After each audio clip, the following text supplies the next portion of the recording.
A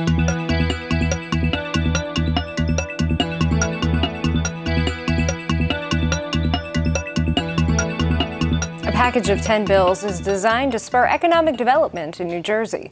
I'm Jill Horner. This is Comcast Local Edition. With me this hour is State Senator Jennifer Beck of New Jersey's 12th Legislative District. Thanks so much for being with us. Thanks for having me. This is a package of 10 bills that you introduced earlier on in the summer, but let's talk a little bit about the overall concept of these bills. Sure. Really to develop businesses in New Jersey, spur growth, and help homeowners at the same time. Absolutely. Assemblyman Declan O'Scanlan, Assemblywoman Caroline Casagrande, and myself put together this package of bills realizing that when we come out of this recession, New Jersey must have laid the groundwork for future growth. We're in a global economy. We know that we've had as many private sector bankruptcies in New Jersey, almost as New York State, which has 2.5 times our citizenry. They've got about 20 million people. We have about 8. And that if we don't have those incentives in place for businesses to move here, when we come out of this recession, we're still going to be in a bad predicament. Let's talk first about home buyers, first-time home buyers. There's a federal incentive program in place in terms of a tax credit, but you want to make an additional program available in the state of New Jersey. Why so, and how could this potentially attract new home buyers and stimulate the housing market? Sure, great question. As you well know, the first-time home buyer spurs a lot of economic activity going forward. Their purchase allows an existing homeowner to go and purchase their next home.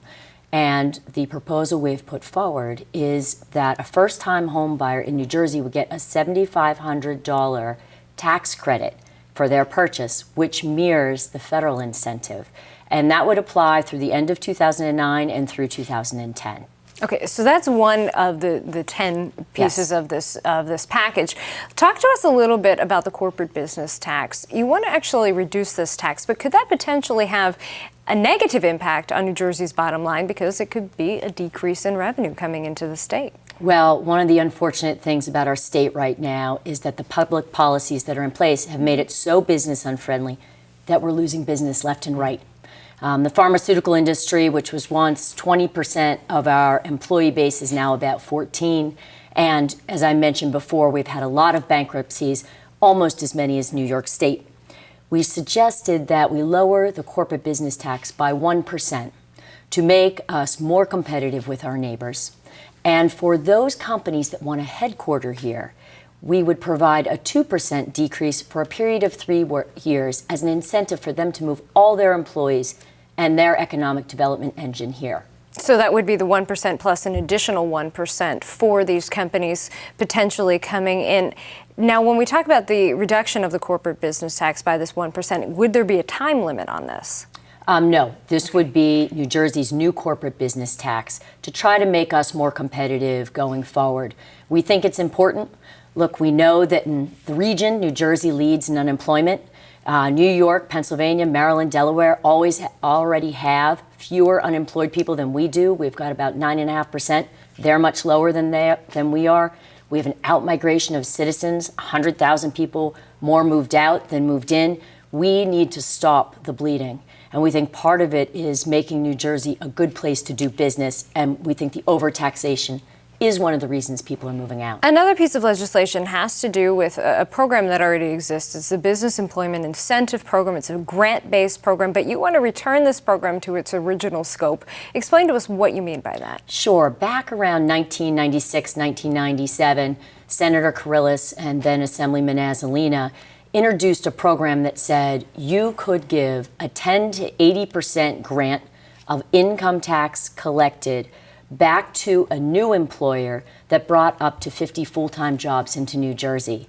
The Economic Development Authority administered that program. It was enormously successful in attracting brand new businesses and brand new jobs, and we think it's very important it returns to its original state. Please come back and give us an update. Let us know Sure. how this package of bills is moving forward. Great. Thank you very much. We've been talking with New Jersey State Senator Jennifer Beck of the 12th Legislative District. I'm Jill Horner for Comcast Local Edition.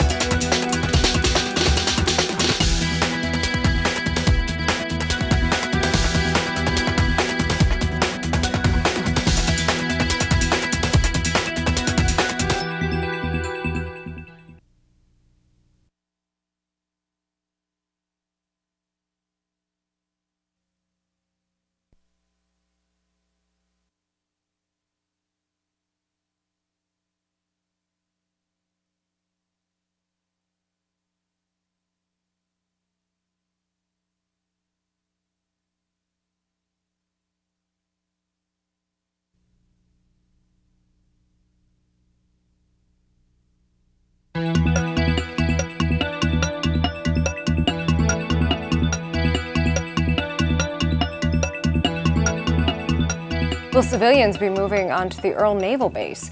I'm Jill Horner. This is Comcast Local Edition. With me this hour is New Jersey State Senator Jennifer Beck of the 12th Legislative District. Thanks so much for being with us. Thanks. Before we get into the update that you have about the situation, remind us of the potential of civilians moving on to Earle Naval Base, what this could mean for not only the safety of the site, the safety of the civilians, but also for the surrounding area. Sure. There is a contract in place that allows the owner of a 300-unit condo complex that actually resides on Earle Naval Base to open up that housing to civilians and provide them with unimpeded access to the heart of the base. They would undergo no background checks. There would be no review of these people coming off and on the base. And if as you well know, Earle is an ammunition depot that is currently supplying our troops abroad in Iraq. So there are all types of ammunition being stored at that base, and this unimpeded access, the roadway that would take you right to that housing, is 1,000 meters from where they have their secure gate, their main gate. So we have a lot of concern about terrorism and the possible security breaches that could happen by having 600 or 900 unvetted citizens coming off and on the heart of Earle Naval Base. Another concern is the impact on the surrounding area, things like the flow of traffic, things like children in the school system. We could potentially be talking about 100 or more children entering the school system. Talk to us about some of the steps that are being undertaken not only here in New Jersey, but at the federal level in order to really suss this out and figure out the next steps for the base. Sure. Congressman Smith was successful in getting an amendment to a bill that was moving at the federal level that called for a cost-benefit analysis. We want to make sure that this is not another Fort Monmouth where it turns out the cost exceeds the benefit that you might receive by making this decision. And we have done something similar, and when I say we, I mean Assemblywoman Caroline Casagrande, Assemblyman Declan O'Scanlan, and myself have proposed legislation that would require the New Jersey Department of Treasury to analyze the costs and the benefits of having civilians at Earle, because obviously they're going to have to increase security. It would also require the Department of Homeland Security, in conjunction with the state troopers and the Department of Military and Veterans Affairs, to take a look at all the security issues associated with having unvetted citizenry coming off and on the heart of an ammunition depot. And lastly, Rutgers University would come forward with an analysis of infrastructure needs, as you mentioned, school children, etc., that would be a result of this decision. We think the environmental impact study that the Navy put forward was fatally flawed. There was bad information in it, and that this empirical data is critical to making the right decision. When we talk about making that right decision, who actually owns this housing? Was it originally Navy housing? And why is there even the potential that this will become civilian housing? It's a great question. At one time, the Navy brought in private developers to build housing units, and they had a contract with them. And what it said in the contract is if there was a point in time in which they didn't need the housing, then the developer could rent it out. In this case, it said that if by 2010, April 1st of 2010, that housing wasn't needed, the developer could rent it out.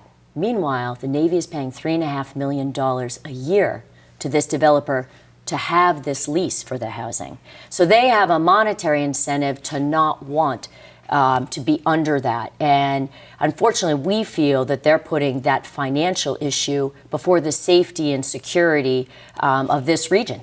We just have a few seconds left, but are you working on ways in which you can limit the ability of the Navy to move forward with this process, even though it is a federal department and you are the state government? We have said that until the 3 studies are complete that I mentioned, that the Navy, no state agency can issue permits to the Navy to advance this effort. Please come back and give us an update. I will. Thank you so much. We've been talking with New Jersey State Senator Jennifer Beck of the 12th Legislative District. I'm Jill Horner for Comcast Local Edition.